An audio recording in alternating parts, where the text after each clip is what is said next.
ఇక అప్డేట్ చూస్తే చలో ఢిల్లీకి సిద్ధమవుతున్నారు తెలంగాణ అవుట్ సోర్సింగ్ ఉద్యోగులు. 20 ఏళ్లుగా చాలని జీతాలతో తీవ్ర ఇబ్బందులు పడుతున్నామని ఆవేదన వ్యక్తం చేస్తున్నారు. కాంట్రాక్ట్ ఉద్యోగుల మాదిరిగానే తమను పర్మనెంట్ చేయాలని కోరుతున్నారు.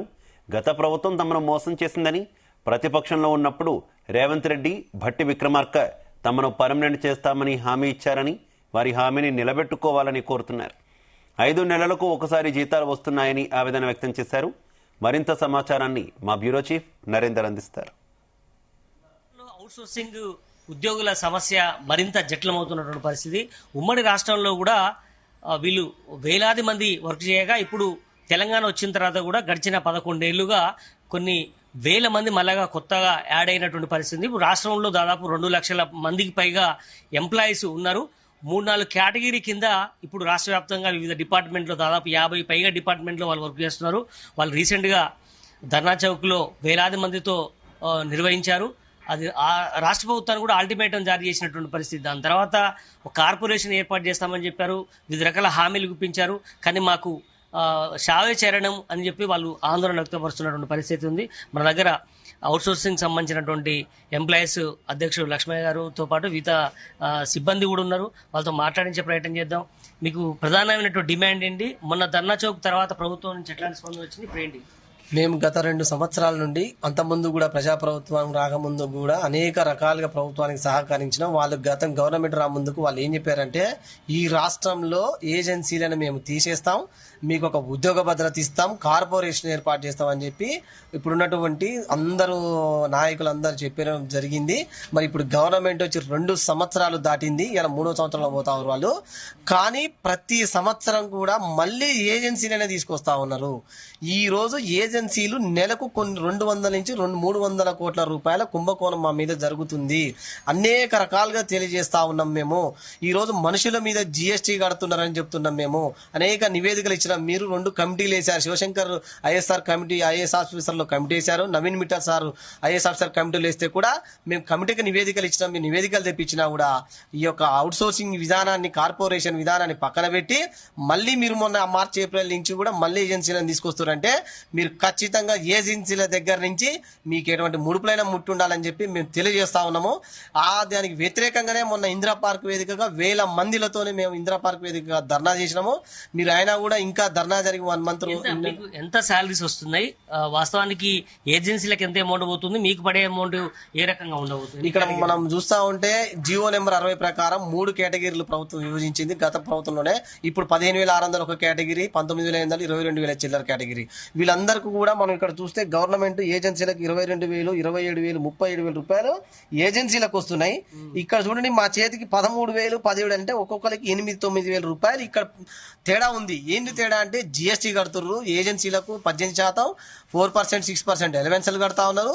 ఇక రాష్ట్రంలో 2 లక్షల మంది అంటే సుమారుగా ఒక 10% మందికి తప్పితే 90% మందికి ఈఎస్ఐలు, ఈపీఎఫ్లు జిఎస్టీ వీళ్ళు ఏజెన్సీ వాళ్ళు కట్టడం లేదంటే కొన్ని 100 కోట్ల రూపాయలు వాళ్ళ చేతులకు పోతా ఉన్నాయి. కాబట్టి ప్రభుత్వం తక్షణమే దీని మీద స్పందించాలి. ఇవాళ రాహుల్ గాంధీ గారు గవర్నమెంట్ రాముందుకు భారత్ జోడో యాత్రలో భాగంగా మేము రాష్ట్రంలో గ్రిగ్ వర్కర్లకు 4 లక్షల మంది గ్రిగ్ వర్కర్లకు కార్పొరేషన్ ఏర్పాటు చేసి చెప్పారు. ఇవాళ గ్రిగ్ వర్కర్లు ఎవరండి? మేము స్వాగతిస్తున్నాం వాళ్ళని. కానీ వాళ్ళు ఏంది ప్రైవేట్ సంస్థల్లో జొమాటోలో పనిచేస్తా ఉన్నారు, స్విగ్గీలో పనిచేస్తా వాళ్ళ విషయం పక్క పెడితే మీరు లాస్ట్ ఇయర్ క్యాబినెట్ సమావేశంలో కూడా మీ విషయం ప్రస్తావన కూడా వచ్చింది. మీకు కూడా న్యాయం చేస్తామని కూడా తెలిసినట్టు తెలుస్తోంది. గతంలో ముఖ్యమంత్రిగా పనిచేస్తున్నటువంటి రేవంత్ రెడ్డి గతంలో పిసిసి అధ్యక్షుడు ఉన్నప్పుడు కూడా మీకు హామీ ఇచ్చారు. ఇప్పుడు హామీ గురించి మీరు మాట్లాడినప్పుడు ఏమన్నారు? భట్టి విక్రమార్క ఏమంటున్నారు? మేము ఇప్పుడు ఉన్న మంత్రివర్గం వాళ్ళందరినీ కలిసింది. వాళ్ళందరినీ కలిస్తే మేము కలిసినప్పటి నుంచి ఇక అయిపోయింది, ఇంకో వచ్చే నెల అయిపోయింది, 2వ నెల అయిపోయింది అని చెప్పి అప్పుడు పోయిన దసరా అన్నారు, అంత ముందుకు సమ్మర్ అన్నారు, మొన్న సమ్మర్ అని చెప్పి ఇట్లా 3 సార్లు చెప్పి 3 సమ్మర్ పోయి మళ్ళీ ఇప్పుడు పోయిన 15 రోజుల నుంచి మళ్ళీ ఏజెన్సీలకే ఇచ్చారు. ఆ ఏజెన్సీలకు ఇచ్చిన వ్యతిరేకం కారణంగానే ఇందిరా పార్క్ లో ధర్నా పెట్టినాం.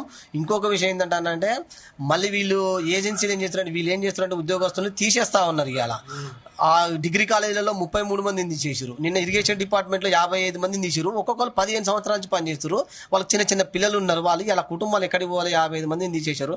అట్లా అన్ని డిపార్ట్మెంట్లలో ప్రశ్నిస్తే తీసేస్తున్నారు. మీరు చెప్పండి, ప్రజెంట్ ఎక్కడ పనిచేస్తున్నారు? ఎట్లాంటి సమస్యలు ఎదుర్కొంటున్నారు?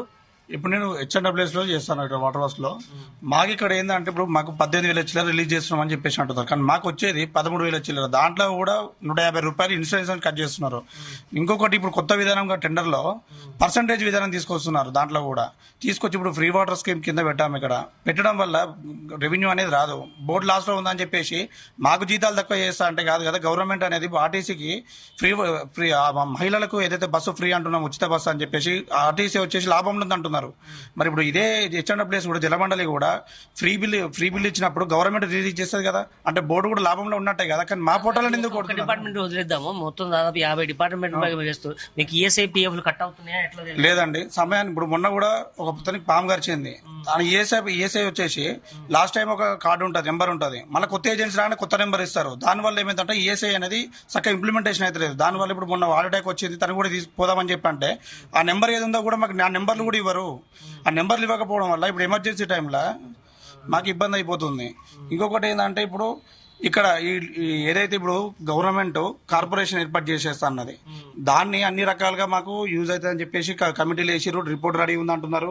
ఇప్పుడు స్పెషల్ కార్పొరేషన్ వల్ల మీరు ప్రధానంగా ఏం డిమాండ్ చేయదలుచుకున్నారు? రాష్ట్ర ప్రభుత్వానికి ఎలా డిమాండ్ చేయాలి? మేము ఒకటే అండి, గవర్నమెంట్కి చెప్పేది ఏంటంటే ఈ ప్రజాప్రభుత్వానికి కార్పొరేషన్ ఏర్పాటు చేసి 2 లక్షల మందికి ఆర్థికంగా లాభ పొందుతుంటాము. మాకు ఈ కార్పొరేషన్ ఏర్పాటు చేసి మాకు సహాయపడాలని చెప్పేసి కోరుకుంటున్నాం.